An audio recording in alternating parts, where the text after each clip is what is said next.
Hey everybody, Scoutcrafty here again, TGIF. Thank God it's Friday. You made it through another week. We got a bunch of things going on today. We're going to start a couple new things today. For the next month or so, we're going to be doing show and tells on Friday. Show and tell Friday. That should be something interesting, something to add a little zest to the show. Also, we have an introduction of a new friend today. You'll see at the end of the video. We met a new friend, and we're going to introduce him at the end of the video. Floyd is his name. Happy about that. Couple things, like I said, to get to. One was our last video. I had what was known, the technical term is called a brain fart. And when I was drawing out that schematic last time, I screwed up, and I don't know what made me do it, but you know, I ran the neutral to the amp gauge, and you can't do that. An amp gauge just breaks the positive. And anyway, I'm going to show you the correct one in a couple minutes. I apologize for that. I don't usually make those kind of mistakes.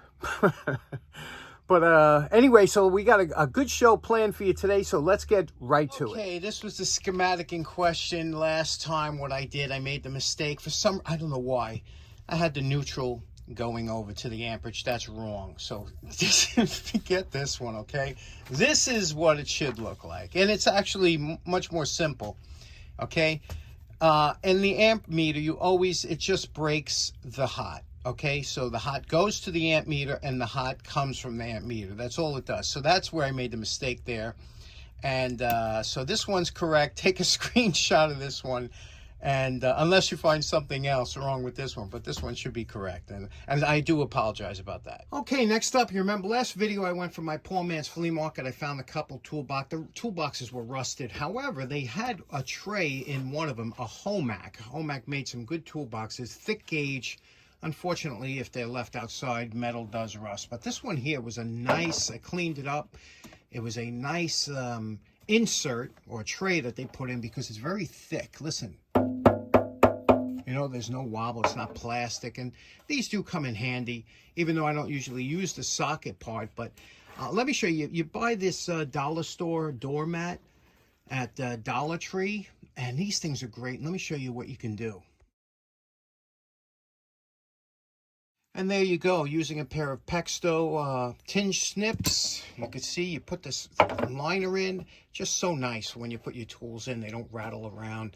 Really a good upgrade for this. Okay, next up, we have a quick question. Anybody here know what this is? And some of you old-timers might think you know, but I guarantee you probably haven't seen this before.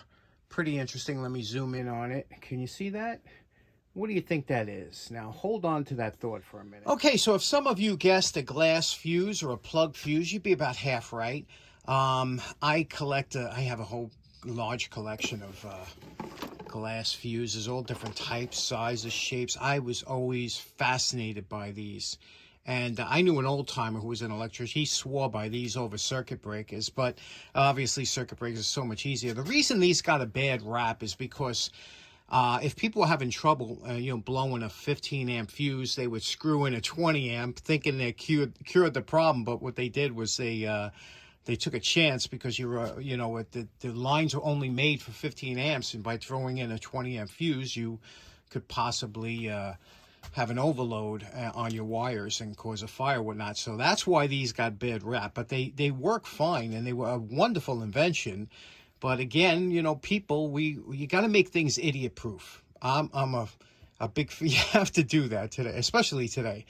But these are glass fuses. Like I said, I have all different types, sizes, shapes. They came with circuit breaker type. They have all different. It was a wonderful time when they came out. But what I showed you before, when I say you'd be half right, that's your regular fuse. This is what I showed you before. Okay, I thought this was super cool. And what this was an Avon, and you could see the box here. This was Avon Wild Right Connection Wild Country Aftershave. And what it was that's what cologne came in. And isn't that just lovely? If you're a fuse fan like I am, this is just beautiful. I mean, they stopped. Obviously, this was old and they made this years ago, but isn't that just beautiful how they made? Avon made a lot of cool things like that. Like this wrench here was another one, you know, would screw off. And what an innovative company to come up with all these things that, you know, like men would be happy to get. I would love to have something like this, huh?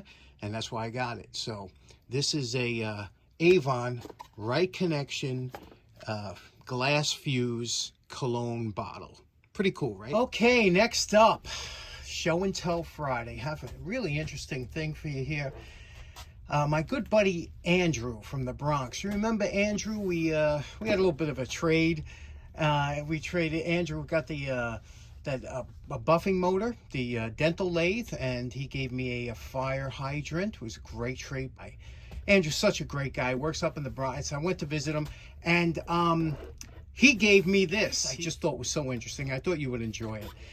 You've probably never seen one of these before, because I know I haven't until that day. This is a Welch Allen exam light. Now, this is what they use in doctor's offices, and also they use this for surgery. And I'll show you why. Now, this gets mounted. It was on a stand with the wheels, you know, but I couldn't take the stand. It was just too much room, you know, it took up too much room. So I said, I'll take the unit and I'll make a little bench mount, which I did here temporarily. You know, I just made a bench down here, and this will clip on. Let me put it on the bench and show you how cool this is and what it is. Okay, here we mounted it on the bench here, and that's the way I'm going to put it. I'm going to put this in the attic. Now, this tube gets put into here. You put this tube, and you can see this tube here. It's pretty long. It's about 4.5 feet or so, and it's got a little lens at the end. What this is, and this is why it's so cool, this is a fiber optic exam light. That's right, fiber optic. This tube is filled with fiber optics. Now, fiber optics work that you put light into one side and it transmits it through the other side. And so the lighting unit and everything is in here. This is just a tube of glass fiber optic, you can see here. And in fact, if I put this up to my halogen light here, the one I have, you could see the halogen light coming through there. You see that? How cool is that? Now, the only thing is that this is extremely bright, so it works well. And the reason they would use a fiber optic light is so that you don't have heat coming out of this end here when you're doing surgery and things like that. And there's a few other reasons why you would want it, but these were expensive. Let me plug it in, show you how cool this is. Okay, now we have it hooked up at the corner of the bench. I shut the lights off in the shop here. Okay, and you can see here, this is the end. Here, this is the end of the fiber optics. I have something on the table. Let me turn it on here. Okay, now you can see that the light is in here. There's a strong light, and you can see it coming. It also has a fan built in. But look at the light that it puts on the subject here. Let me just, so it's not, tone it down a little bit, okay? We have auto adjust. Now look at this. If you had to do, now you can adjust here. You can adjust the width of the beam, but look at that quality light. Now, it's really important that a surgeon has high quality light, because when they're doing their operations, they have to be able to see the difference between something so minute, you know, and that's why they don't just use just any light. And isn't that interesting, huh? So I think this is the coolest thing. Fiber optics. Plus, you don't have to worry about contamination, heat, or anything like that coming from the end of the fiber optics. And it's just beautiful, isn't it? Now, I believe this unit is an LED light in here, a high power LED light. That's why it has a fan attached to it. But what I found interesting, I want to see how much electricity it uses, because it is hooked up to a fan. So here we have it hooked up to the volt amperage gauge, and I'm turning it on. Watch the amperage when I turn it on, and listen to the switch. Okay, now it's on. It's drawing less than 1 amp. It actually, according to my kilowatt, it draws 1/3 of an amp, and which is about 40 watts. So that's pretty amazing, huh? Now, the beauty of fiber optics is whatever color you put in one end comes out the other. It doesn't degrade it. It's very efficient. Amazing invention. And it's used a lot. A lot of times we don't realize how much it's used, but it is very interesting. And Andrew, thanks so much for that. I know you have another one sitting in your shop, and I'm sure you'll look at it a little differently now. Okay, next up, another thing I got screwed up was when I said, this was from Karl and Mara. okay, from Jacktown. They gave me the Fixture and a couple vintage electrical things that I love, but I wanted to clean this up. They're, by the way, they're from Pottstown, Pennsylvania. They're not from Whitestone. I don't know how I got that screwed up, but anyway, this is an old porcelain fixture, and these fixtures, like I was telling you, they're easily rebuilt, cleaned up. These things, I'm telling you, they're just beautifully made to last forever. Some are very ornate. If you get into an old house that they're going to rip apart or demolish, if you ask the people that are doing it, a lot of times they'll let you go in and salvage the stuff. And you know, things like this, you know, you can make your money back in no time on eBay or whatnot, but just to have. So let's take it apart and see if we can't get this operational and cleaned up again.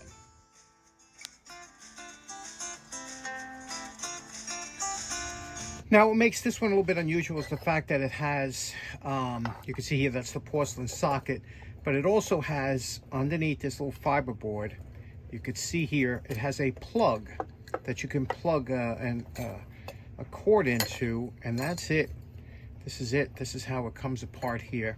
And now this has to be, just got to take this chain off. Usually here you can push through and squeeze that straight, and it should come apart, and then we'll clean it up. Okay, we're going to wash this with some Barkeeper's Friend. That is a, it's almost like an abrasive powder, but it's very fine, so you don't have to worry. It won't scratch glass. It's really good for that. You'll see how nice that comes out. But before that, we have a little dried paint on here. Just take a razor blade, very lightly. Again, you don't want to scratch the porcelain, but just gently take it off, and we'll scrape all this paint off here. And sometimes you go at it at a 90 degrees to the item, and it pops the paint right off there. And we'll take all that paint off before we wash. Okay, now if you look here, here's the rotary switch. It wasn't working when I first opened it, but I've been playing around with it. And you can see here, this is how this works. As you pull a pull chain, the rotary switch, there's a contact that'll lift up. You see that little, and it'll slap down onto the contacts. Once it's on, once it's off. Once it's on, every other one it's on. So where those contacts meet, you can see here, you see that little slide switch? What I have to do is you have to get in there and clean those contacts using a Q-tip and some solvent, and then this should work. That's usually all. I already cleaned this contact, you see here, where it says, what does that say? Porcelain? Yeah, I cleaned that, so, and to clean the inside of here, and you do that with the Dremel on inside, but here you can't get the Dremel in, so we'll just work that with a Q-tip and some salt. This is cleaned up, and after we use the Barkeeper's Friend abrasive, this really makes like a glass. It brings it right back to the way it looked original. Now here's something interesting. I always polish up my contacts and everything, and I'm putting on new wires. But you see that little dimple there? That was meant with the old cords that had the hole in it, you know, in the prong, that would hold it in. They would give it a little extra, you know, holding power, that little dimple. They stopped doing that many years ago, so you could tell how old this fixture is. Okay, you know my favorite part. Remember what this antique light fixture looked like before we started? And here we go. We're calling this project done. We just got to get a globe for it. We'll do that, but you can see how nice this cleaned up, and it looks like brand new wiring, modern wiring, but everything else is the same. The switch has been lubricated. Let's check it out, see if it works. Okay, let's check it out. We have it plugged in just temporarily. I'm going to put this on some kind. We got to get a globe, obviously, but let's see. Oh, look at that. Just beautiful. Let's check the outlet. The outlet should stay on all the time, and it does. Just beautiful. Karl and Mara, thank you so much. Isn't this just lovely? I'll take you along with me when I'm go searching for the globe for this. Well, it's 4 a.m., another late night in the shop, but I lose track of time when I'm down here. I'm down here with my Joe's Shop shirt, having a good time, and now we're finished for the night. I hope you enjoyed these projects today. I hope you have a great weekend. We'll see you again on Monday. Take care now. Bye-bye.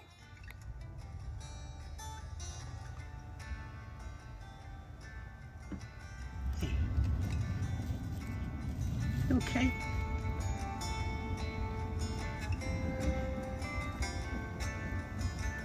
Okay.